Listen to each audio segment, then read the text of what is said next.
আসসালামু আলাইকুম ওয়া রাহমাতুল্লাহি ওয়া বারাকাতুহু। সম্মানিত আমার প্রিয় নাজিম, কেমন আছেন আপনারা সবাই?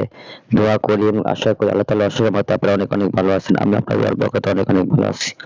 আজকে আপনাদের জন্য খুবই মজাদার একটি আমল নিয়ে হাজির হয়েছি। আজকের আমলটি হলো স্বামী স্ত্রী অথবা যদি কোনো স্ত্রী অথবা স্বামী চলে যায় বাড়ি থেকে, তখন আপনারা আমলটি করবেন। এই আমল শুধু স্বামী স্ত্রীর জন্য, খুব পরীক্ষিত একটা আমল, মজাদার একটি আমল। আপনারা যারা করবেন ইনশাআল্লাহ ফায়দা পাবেন। কিভাবে আমলটি করবেন? যে চলে গেছে স্বামী অথবা স্ত্রী চলে গেছে, তার জন্য শুধুমাত্র আপনারা কি করবেন, আপনি এশা নামাজের পরে এক গ্লাস অথবা যে কোনো একটা নতুন একটি পাত্রে, হাঁড়িতে অথবা গ্লাসে পানি নেবেন। নেওয়ার পরে আপনারা প্রথমে দুরূদ শরীফ ইস্তেগফার কয়েকবার পড়ে নেবেন।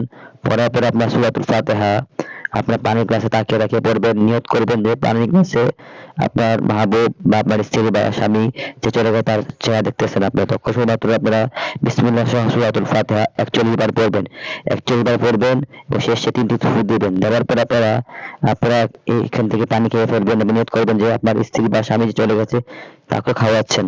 এভাবে নিয়ত করবেন, আমল করবেন।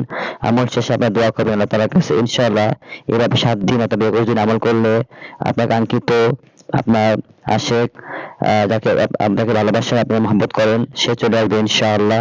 খুবই পরীক্ষিত আমল, মজার একটি আমল। আপনারা যারা করবেন আমলটি তার রেজাল্ট পাবেন। আসসালামু আলাইকুম ওয়া রাহমাতুল্লাহি ওয়া বারাকাতুহু।